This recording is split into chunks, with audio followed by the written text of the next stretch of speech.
I'm Pam Stevens of the UC Branch Library. For Banned Books Week, I will be reading from Mrs. Dalloway by Virginia Woolf. Mrs. Dalloway was banned in some places because the novel portrays a sexual attraction between two women. Overall, it's a literary classic.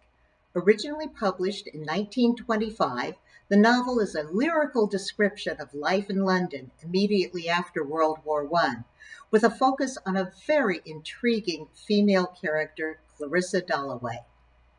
Now, the opening pages of Mrs. Dalloway. Mrs. Dalloway said she would buy the flowers herself, for Lucy had her work cut out for her. The doors would be taken off their hinges. Rumpelmeyer's men were coming. And then, thought Clarissa Dalloway, what a morning, fresh as if issued to children on a beach. What a lark, what a plunge. For so it had always seemed to her when, with a little squeak of the hinges, which she could hear now, she had burst open the French windows and plunged at Burton into the open air.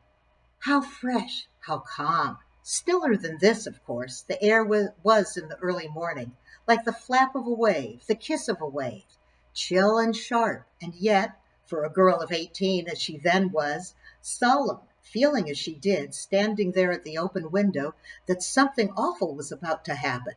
Looking at the flowers, at the trees with the smoke winding off them, and the rooks rising, falling, standing and looking, until Peter Walsh said, "Musing among the vegetables?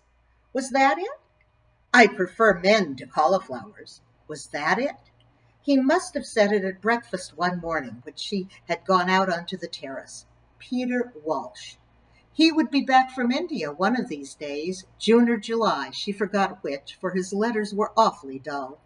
It was his saying one remembered, his eyes, his pocket knife, his smile, his grumpiness. And when millions of things had utterly vanished, how strange it was, a few sayings like this about cabbages.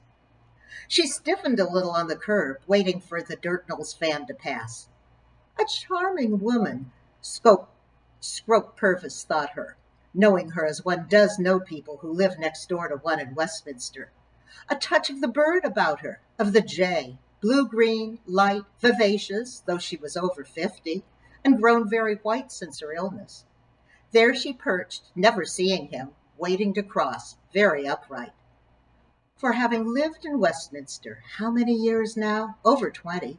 One feels, even in the midst of the traffic or waking at night, Clarissa was positive, a particular hush or solemnity, an indescribable pause, a suspense, but that might be her heart affected, they said, by influenza, before Big Ben strikes. There, one, it boomed. First a warning, musical, then the hour, irrevocable. The leaden circles dissolved in the air. Such fools we are, she thought, crossing Victoria Street.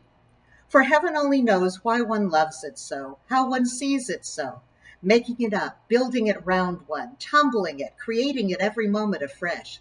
But the veriest frumps, the most dejected of miseries sitting on doorsteps, drink their downfall, do the same. Can't be dealt with, she felt positive, by acts of parliament for that very reason. They love life. In people's eyes, in the swing, tramp, and trudge, in the bellow and the uproar, the carriages, motor cars, omnibuses, vans, sandwich men, shuffling and swinging, brass bands, barrel organs, in the triumph and the jingle and the strange high singing of some aeroplane overhead was what she loved, life, London, this moment in June.